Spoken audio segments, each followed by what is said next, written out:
본문 말씀 이사야서 6장 1절에서 8절입니다. 1절입니다. 오시아 왕이 죽던 해에 내가 본즉 주께서 높이 들린 보좌에 앉으셨는데 그의 옷자락은 성전에 가득하였고 스랍들이 모시고 섰는데 각기 6 날개가 있어 그 둘로는 자기의 얼굴을 가리었고 그 둘로는 자기의 발을 가리었고 그 둘로는 날며 서로 불러 이르되 거룩하다 거룩하다 거룩하다 만군의 여호와여 그의 영광이 온 땅에 충만하더라 하더라. 이같이 하답하는 자의 소리로 말미암아 문지방의 터가 요동하며 성전의 연기가 충만한지라. 그때 내가 말하되 화로다 나여 망하게 되었도다. 나는 입술이 부정한 사람이요 나는 입술이 부정한 백성 중에 거주하면서 만군의 여호와 신앙을 배웠으려다 하였더라.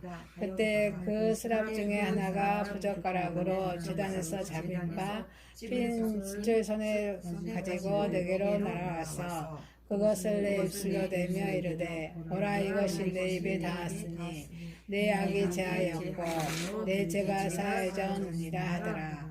내가 또 주의 목소리를 들으니 주께서 이르시되 내가 누구를 보내며 누가 우리를 위하여 갈고 하시니 그때 내가 이르되 내가 여기 있나이다 나를 보내소서 하였더니 아멘. 누가복음 5장 1절에서 11절입니다. 1절입니다. 무리가 몰려와서 하나님의 말씀을 들을새 예수는 게네사렛 호숫가에 서서 1절입니다. 무리가 몰려와서 하나님의 말씀을 들을새 예수는 게네사렛 호숫가에 서서 호숫가에 배 2척이 있는 것을 보시니 어부들은 배에서 나와서 그물을 싣는지라. 예수께서 한 배에 오르시니 그 배는 시몬의 배라. 육지에서 조금떼기를 청하시고 앉으사 배에서 무리를 가르치시더니 말씀을 마치시고 시몬에게 이르시되 깊은 데로 가서 그물을 내려 고기를 잡으라. 시몬이 대답하여 이르되 선생님 우리들이 밤이 새도록 수고하였으되 잡은 것은 없지만 말씀에 의지하여 내가 그물을 내리리다 하고 그렇게 하니 고기를 잡은 것이 심히 많아 그물이 찢어지는지라. 이에 다른 배에 있는 동무들에게 손짓하여 와서 도와달라 하니 그들이 와서 2배의 재움에 잠기게 되었더라. 시몬 베드로가 이를 보고 예수의 무릎 아래에 엎드려 이르되 주여 나를 떠나소서 나는 죄인이옵소이다 하니 이는 자기 및 자기와 함께 있는 모든 사람이 고기 잡힌 것으로 말미암아 놀라고 세베대의 아들로서 시몬의 동업자인 야고보와 요한도 놀랐습니다. 예수께서 시몬에게 이르시되 무서워하지 말라. 이제 후로는 네가 사람을 취하리라 하시니 그들이 배들을 육지에 대고 모든 것을 버려두고 예수를 따르니라. 아멘. 고린도전서 15장 1절에서 11절입니다. 1절입니다. 형제들아 내가 너희에게 전한 복음을 너희에게 알게 하노니 이는 너희가 받은 것이요 또 그에게 선 것이라. 너희가 만일 내가 전한 그 말을 굳게 지키고 헛되이 믿지 아니하였으며 그런 말미암아 구원을 받으리라. 내가 받은 것을 먼저 너에게 전하였노니 이는 성경대로 그리스도께서 우리를 죄를 위하여 죽으시고 장사 지낸 바 되셨다가 성경대로 4일 만에 다시 살아나사 게바에게 보이시고 후에 12 제자에게와 그 후에 500의 형제에게 일시에 보이셨나니 그 중에 지금까지 대다수는 살아있고 어떤 사람은 잠들었으며 그 후에 야고보에게 보이셨으며 그 후에 모든 사도에게와 맨 나중에 만삭되지 못하여 난 자 같은 내게도 보이셨습니다. 나도 사도 중에 가장 작은 자라. 나는 하나님의 교회를 박해하였으므로 사도라 칭함받기를 감당하지 못할지이다. 그러나 내가 나된 것은 하나님의 은혜로 된 것이니 내게 주신 그 은혜가 헛되지 아니하여 내가 모든 사도보다 더 많이 수고하였으나 내가 한 것이 아니요 오직 나와 함께 하신 하나님의 은혜로다. 그러므로 나나 그들이나 그같이 전파하며 너희 같이 믿었느니라. 아멘. 자, 이사야서 6장 1절에서 8절, 누가복음 5장 1절에서 11절, 고린도전서 15장 1절에서 11절 말씀으로 제목을 하나님의 특별 계시란 제목으로 은혜를 받고자 하겠습니다. 첫 번째, 하나님의 특별 계시입니다. 하나님의 특별 계시. 여러분, 하나님의 특별 계시는 바로 말씀입니다. 성경의 66권, 구약의 39권, 신약의 27권, 총 66권의 말씀입니다. 이 이사야서 본문은 선지자가 성전에서, 이사야 선지자가 그런 성전에서 하나님의 그런 특별 계시를 체험하는 그런 장면입니다. 하나님께서는 그 높이 들린 그런 보좌에 앉으셨고, 또 그의 옷자락을 1절에 옷자락이 성전에 가득하였다고 말씀하고 있습니다. 그리고 그 6날개가 달린 그런 스랍들이 하나님 옆에 모여 섰는데, 그들은 서로 하나님의 그 거룩하심, 그 깨끗하심을 찬양하고 있다고 2절 이사야서 본문의 6장 2절 3절에 말씀하고 있습니다. 하나님의 특별 계십니다. 하나님께서는 영존하신 하나님이십니다. 영원히 계신 하나님이십니다. 세상을 지배하던 위대한 우리 지도자들은 어때요? 죽어요, 안 죽어요? 죽습니다. 그렇죠. 그래서 모든 사람들과 마찬가지로 이 땅에 무덤을 남기고 사라져 갑니다. 그러나 하나님께서는 어때요? 전에도 계셨고, 또 지금도 계시고, 또 앞으로도 영원히 계실 분이십니다. 아멘이십니까? 아멘. 자, 이 본문에 요시야 왕이 등장하죠. 요시야 왕은 남유다의 10번째 왕입니다. 남유다의 10번째 왕, 그 오시야가 죽습니다. 그래서 오시야 왕이 죽음으로 그런 인간의 왕은 없어졌지만, 유다의 왕자가 배에 있었지만 진정한 유다의 왕은 여전히 살아 계셨습니다. 그리고 그분이 높이 들린 그런 보좌에 앉아 계셨습니다. 인간의 권세나 명예는 쓰러집니다. 또 인간의 보호나 도움에는 어때요? 한계가 있습니다. 그러나 영원히 계시는 우리 하나님의 권세는 쇠할 데가 없습니다. 또 하나님의 그런 보호하심과 도우심은 그칠 날이 없습니다. 자, 하나님의 특별 계십니다. 자, 이 본문에 스랍들이 나옵니다. 스랍들의 교훈을 봅시다. 성경에서 스랍들에 대한 그런 언급하고 있는 것은 이 본문밖에 없습니다. 이사야 선지자는 환상 속에서 그런 주의 사자들을 보았습니다. 정열적인 신앙입니다. 야, 이 스랍이란 말은 불타라는 뜻을 가지고 있습니다. 불타다. 타오르는 불길은 정열적인 사람이나 열렬한 신앙을 상징합니다.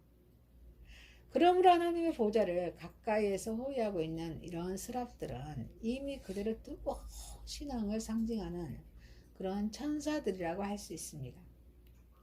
열심이 없는 차가운 신앙을 가지고 하나님의 보좌 가까이 갈 수는 없습니다.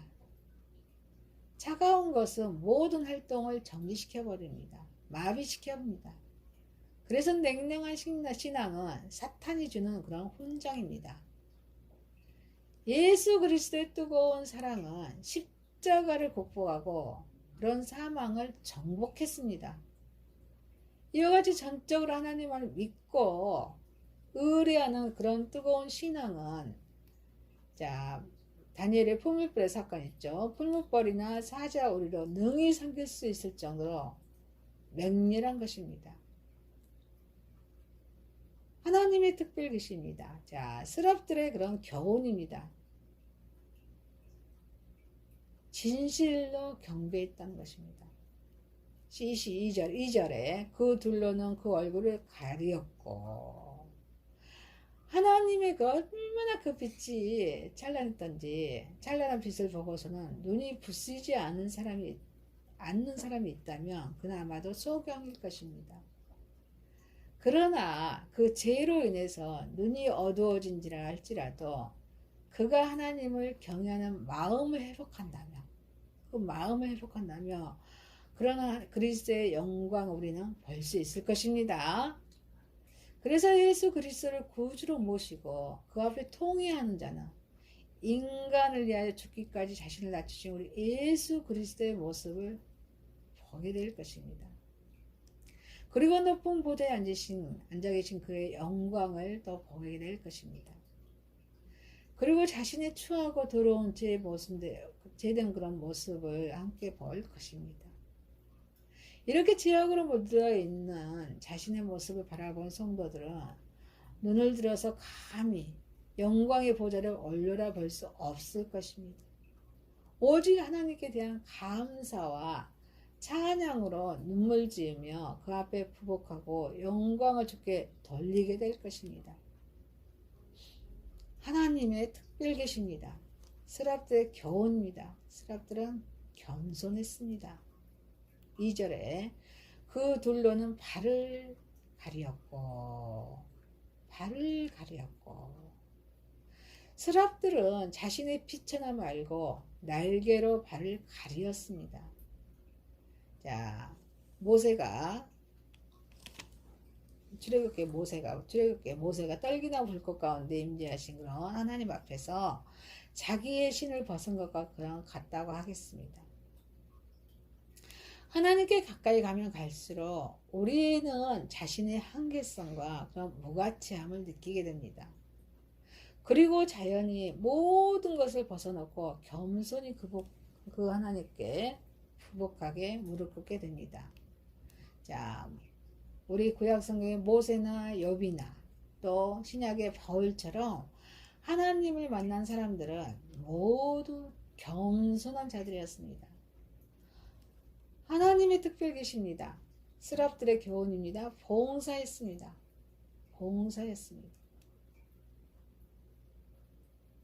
2절에 그 둘로는 말며 이것은 기쁘고 명랑하고 자유로운 행동을 뜻합니다. 그뿐 아니라 봉사를 의미하는 내용이기도 합니다. 봉사를 위한 그런 민첩하고 신속한 그런 행동을 말해주고 있습니다.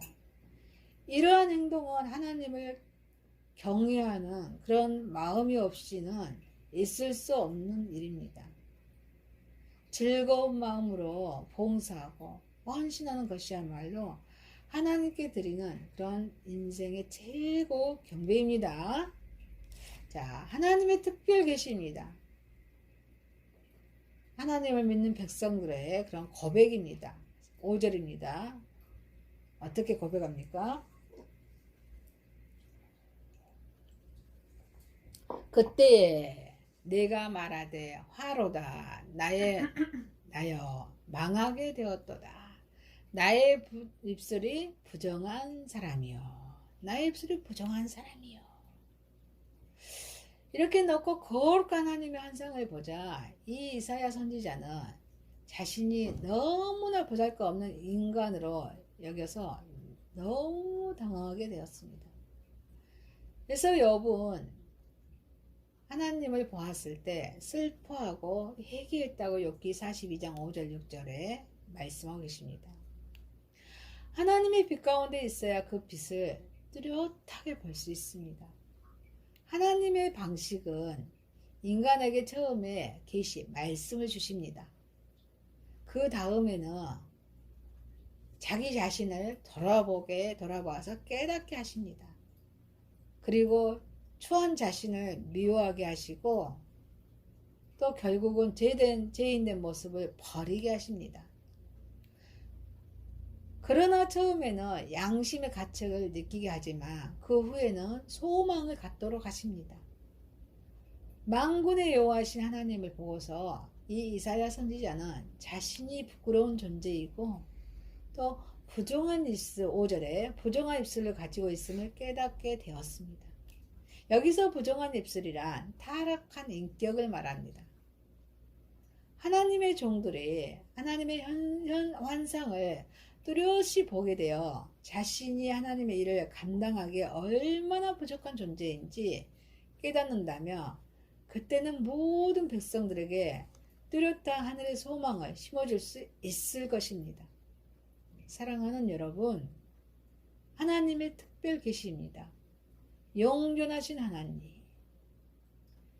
정열적인 그런 신앙, 진실된 그런 경배, 겸손, 봉사, 하나님의 일을 감당하기 얼마나 부족한 존재인지를 깨달아 주님께 소망을 갖는 저와 여러분이 되시기를 주님의 이름으로 축원드립니다.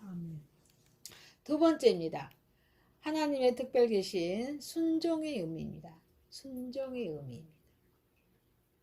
자, 깊은 데로 가서 그물을 내려 고기를 잡으라. 깊은 데로 가서 그물을 내려 고기를 잡으라. 이 예수님께서 명령하셨을 때 시몬 베드로는 그 말씀에 순종했습니다. 이것은 단순한 순종이 아니었습니다. 왜냐하면 베드로는 어부로서 그런 노련했던 베드로가 밤이 맞도록 수고했어도 어때요? 한 마리의 고기도 얻지 못한 그런 후였기 때문입니다. 하나님의 계시는 순종의 의미입니다. 자신의 확신을 버릴 때 순종할 수가 있습니다. 자신의 확신을 버릴 때 순종할 수 있습니다. 밤이 맞도록 고기잡이를 하였지만 한 마리의 고기도 얻지 못했다는 사실을 우리 한번 상상해 봅시다. 분명히 그들은 이제 더 이상 수고를 하더라도 아무런 소용이 없다는 사실을 확신하게 되었을 것입니다. 그래서 그들은 고기잡이를 포기하고 배에서 나와서 그물을 싣고 있었습니다. 이때 많은 무리들이 예수님을 따라서 게네사렛, 자, 갈릴리 호수가 있습니다. 그려봅시다. 왼쪽에 게네사렛 지방이에요. 게네사렛 지방에 모여서 그 지역에 모여서 해변을 나와서 많은 무리들이 예수님의 가르침을 듣습니다. 그래서 어부인 시몬 베드로도 예수님의 말씀을 듣게 되었습니다. 그래서 그는 고기잡이에 실패하여서 맥없이 그물을 싣고 있다가 예수님의 말씀을 듣게 된 것입니다. 그런데 예수님께서는 마치신 후에 갑자기 시몬 베드로에게 말씀하십니다. 그물을 내려놓고 그물을 내려서 고기를 잡아라 라고 명령하십니다. 이때 베드로가 예수님의 가르침을 듣고 분명 훌륭한 선생님의 사실은 알았지만 예수님의 그 명령은 터무니없는 짓이라고 생각할 수밖에 없었습니다. 왜냐하면 그들은 더 이상의 고기잡이를 해도 아무런 소용이 없다는 확신이 경험을 통해서 이미 생겼기 때문입니다. 그러나 어때요, 베드로는? 선생님, 모르는 말씀 마십시오. 저것은 지금 고기가 한 마리도 지나가고 있지 않습니다. 우리는 밤새 허탕만 쳤습니다. 그러므로 그 말씀에 따를 수 없습니다. 더구나 우리는 지금 너무 지쳤고 더 이상 무모한 행동할 수 없습니다. 라고 이렇게 베드로는 거부하지 않았습니다. 베드로는 자신의 확신에 의지하지 않고 예수님의 말씀에 순종했습니다. 다 싣고 그물을 또다시 배에 싣고 예수님의 지시대로 깊은 데로 던졌습니다. 그 결과는 어떻습니까? 예수님의 확신을 깨고 고기는 그물이 찢어질 정도로 잡혔습니다. 여기서 우리는 진정한 순종은 자신의 그런 확신이나 경험을 초월하여 전적으로 예수님의 말씀에 순종하는 이름을 배우게 됩니다. 여기에 놀라운 하나님의 능력이 나타나기 때문입니다. 여러분은 어떠한 상태에서 하나님께 순종하고 있습니까? 여러분 나름대로 그런 철학적인 이성적인 지식으로 하나님을 정의하고 있지는 않습니까? 여러분, 많은 사람들이 이러한 상태에서 신앙생활을 영위하고 있다는 사실을 우리는 알아야 합니다. 그들은 성경에 기록된 모든 내용들을 신뢰하지 않습니다. 그들은 이성 밖의 사건들을 보며 자, 이 하나님 말씀이 신화예요. 또 설화에 불과하다고 서슴지 않고 말합니다. 그러나 여러분, 하나님의 놀라운 능력을 체험하게 될 것입니다. 여러분, 하나님의 놀라운 능력은 인간의 상상 밖의 이름을 알아야 합니다. 성경에 기록된 모든 말씀을 믿고 순종하십시오. 아멘이십니까? 아멘. 놀라운 능력을 체험하게 될 것입니다. 예수님의 제자들도 여기서는 5제자가 나옵니다. 예수님의 제자 12제자가 있었죠. 예수님의 12제자들도 순종함으로 이러한 능력을 체험했습니다. 그래서 마태복음 10장 8절에 예수님의 말씀을 듣고 순종하여서 사람의 병을 고치고 귀신을 쫓아내기까지 할 수 있다고 말씀하고 있습니다. 그래서 하나님의 계신 순종의 의미입니다.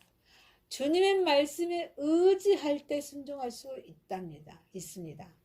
만약에 이 베드로가 밤새도록 수고한 자신의 노력이나 자신의 그런 기분에 의지했다며 말씀에 의지하여 내가 그물을 내리라 라고 말하지 않았을 것입니다. 그가 이렇게 예수님의 말씀을 전적으로 의지할 수 있었던 것은 자, 예수님의 말씀의 권위를 느꼈기 때문입니다. 그는 예수님의 명령을 듣기 전에 예수님께서 그런 해변에서 설교하시는 그런 말씀을 많은 무리와 함께 들었습니다. 3절에 그렇게 들었다고 말씀하고 있습니다. 그래서 베드로는 예수님의 말씀에 어떤 권세가 있음을 이때 분명히 깨달았을 것입니다. 왜냐하면 예수님의 설교 때문에 설교 때마다 많은 무리들은 예수님의 말씀에는 특별한 권세가 있음을 고백하고 있기 때문입니다. 자, 신약 성경은 예수님이 오신 이후의 말씀이죠. 신약 성경은 예수님의 말씀의 권위와 능력을 여러 가지로 기록하고 있습니다. 예수님의 말씀을 들은 귀신들은 무서워 떨면 도망갔다고 자, 마태복음 8장 16절, 10장 1절, 마가복음 6장 13절에서 말씀해주고 있습니다. 또 예수님의 말씀은 많은 불치병을 회복시켰습니다.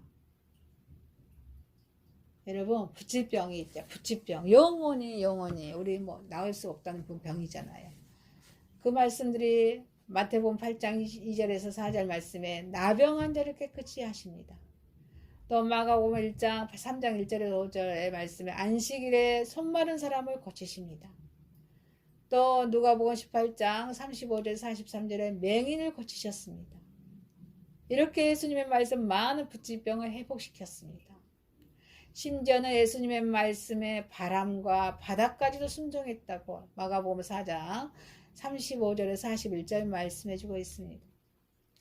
사도 바울은 이러한 말씀의 특성을 히브리서 4장 12절에 하나님의 말씀은 살았고 하나님 말씀은 살았고 운동력이 있어 좌우의 어떤 날선 어떤 것보다도 예리하여 홍과 용과 관절과 곧을 찔려 쪼개기까지 하며 히브리서 4장 12절에 이렇게 하나님의 말씀의 특성을 말씀하고 있습니다.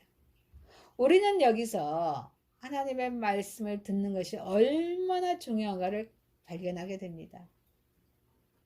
하나님의 계신 순종의 의미입니다. 변화된 삶을 살고자 하는 욕구가 이 베드로에게는 있었기 때문입니다.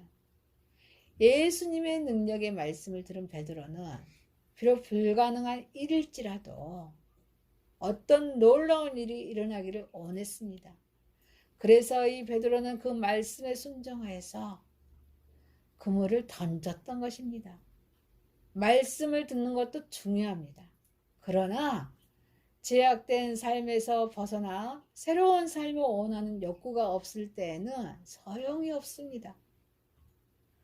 예수님께서는 심령이 애통하며 구원을 원하는 사람에게 구원의 빛을 보여주셨기 때문이라고 마가복음 5장 3절에 4절 말씀하고 계십니다. 사랑하는 여러분, 하나님의 계신 순종의 의미입니다. 자신의 확신을 버리고 주님의 말씀을 의지하여 변화된 삶을 살아가는 저와 여러분이 되시기를 주님의 이름으로 축원드립니다. 아멘. 세 번째입니다. 하나님의 계신 그리스도의 부활입니다. 우리가 믿는 하나님은 예수님의 십자가와 부활이 없으면 우리는 믿을 의미가 없습니다. 예수님의 부활입니다. 그리스도의 부활입니다. 하나님이 계신 그리스도의 부활입니다. 이 본문의 15장, 고린도전서 15장은 고린도전서는 고린도의 그런 교회 문제에 대한 말씀을 하고 계시죠. 이 본문의 15장은 절정을 이루는 그런 장입니다. 부활장이라고 말할 수 있습니다. 고린도전서 12장에서 14장은 성령의 은사에 관해서 이렇게 말씀하고 있는 장이라면 이 본문에서는 15장은 부활에 관한 말씀입니다. 그래서 고린도 교회 안에는 헬라 철학이 헬라 철학이 그런 이성을 중요시하죠. 헬라 철학의 영향을 받은 그런 부활을 믿지 않는 자들이 있었습니다. 그래서 이때 바울에게 있어서는 이 문제가 아주 대단한 문제였습니다. 이 부활을 믿지 않냐면 우리가 믿을 필요가 없습니다. 그렇지만 이 고린도 교회의 성도들은 부활을 믿지 않는 그런 헬라 전학의 영향을 받아서 부활을 믿지 않는 자들이 있었습니다. 그리스도의 부활을 기초로 하고 있는 우리 기독교의 기반을 흔들는 그런 문제였기 때문입니다. 그래서 이 바울은 그의 서신 절정에서 이 부활에 관한 문제를 다루고 있는 것입니다. 하나님의 계신 그리스도의 부활입니다. 이 부활은 역사적이었습니다. 14절에 장사 지낸 바 되었다고 우리 사도신경 신앙고백에도 고백하죠. 장사 지낸 바 되었다가 성경대로 사흘 만에 다시 살아나사. 그리스도의 부활에 관한 이 바울의 논점은 그리스도의 부활이 역사적인 사건이었다는 것입니다. 그에 의하면 그리스도의 십자가에서 안전히 죽음을 당했습니다. 오늘날에 와서 몇몇 학자들에 의하면 주장하는 대로 잠깐 이 예수님은 기절했던 것이 아닙니다. 사흘 동안 그가 예수님 무덤에 갇혀 있다가 갇혀 있었다는 그 사실이 무덤에 갇혀 있었다는 그 사실이 증거하고 있습니다. 말씀에서 증거하고 있습니다. 예수님께서는 확실히 죽음의 권세에 갇혀 있었습니다. 그것이 사흘간입니다.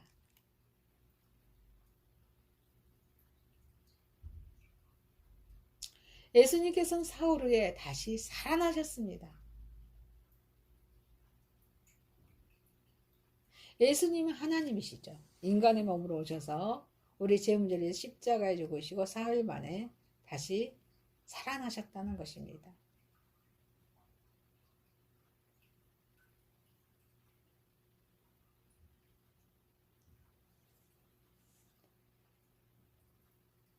예수님께서는 그 증거로 예수님께서는 그래서 부활하셔서 먼저 누구에게 보이셔요? 11자, 그 본문에 나오죠. 자, 마가복음 16장은 11 제자에게 보이셨다 그래요. 그렇지만 오늘 본문에서는 게바에게 보이시고 12 제자에게 보이시고 나오죠. 그리고 마가복음에서 11 제자에게 보이셨다고 엠마오로 가서 2 제자에게 보이시고 또 자신의 부활한 그런 모습을 보이셨고 또 500의 형제에게 보이셨다고 이렇게 하시고 최후에는 또 바울 자신에게도 보이셨다고 8절에 말씀하고 있습니다. 두 사람이 증인만 있어도 우리는 그 증거를 진실로 인정합니다. 이렇게 많은 수많은 증거는 두말할 나위 없습니다. 그리스도의 부활은 신화나 꿈에는 이야기에 지나지 않는 것이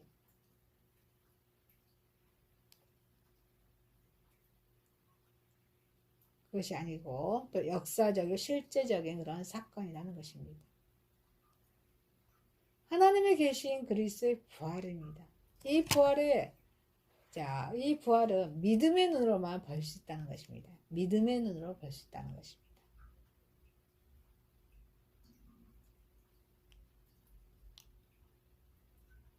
아멘이십니까? 믿음의 눈으로만 우리는 부활을 볼 수가 있습니다.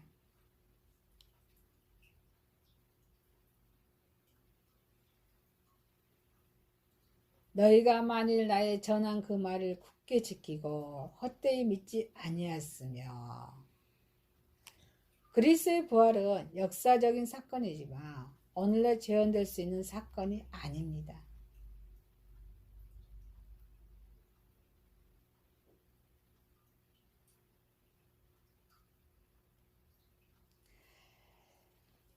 과거의 고린도 교회 성도들은 오늘날 우리의 모든 믿음으로만 볼 수 있는 사건입니다.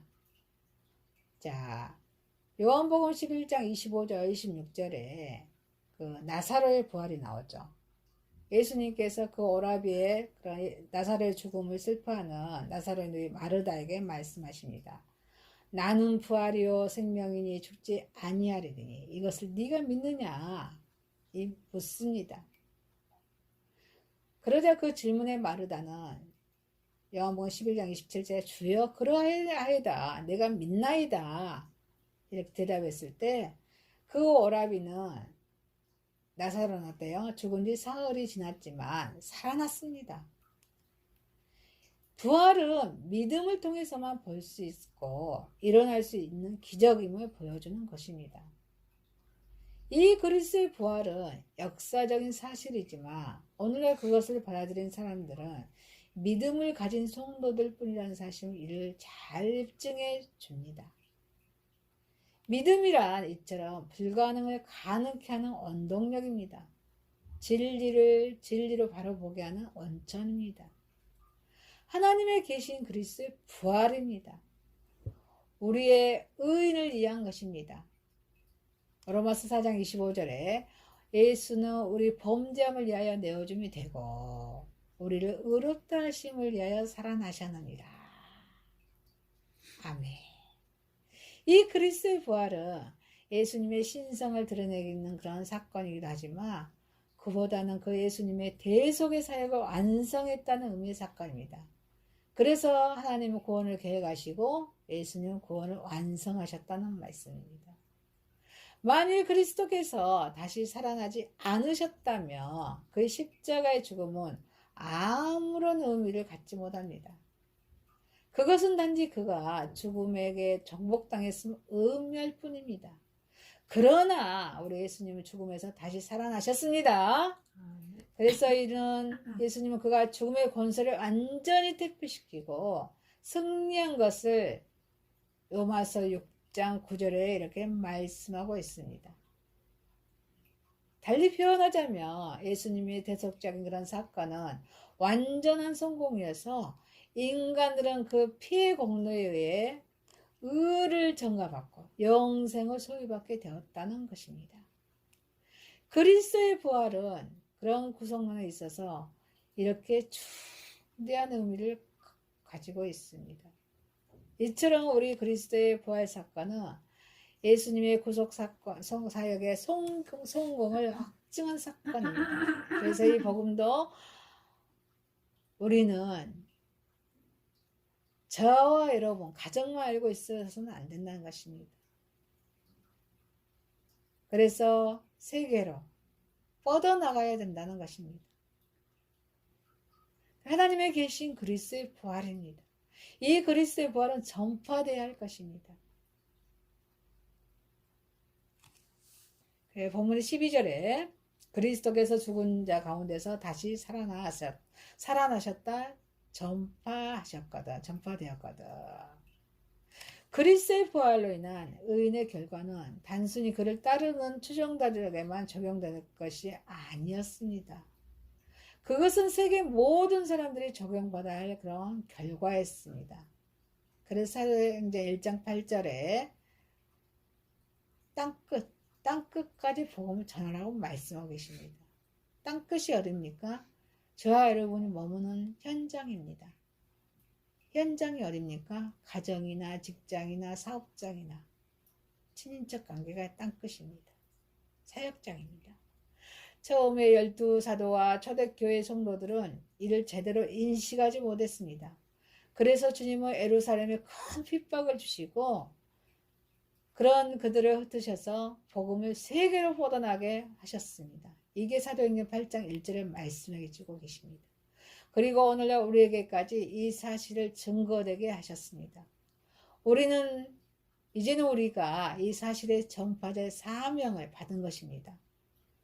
그래서 우리는 우리의 믿음의 선조들과 같이 이 사실을 증거해야 될 줄 믿습니다.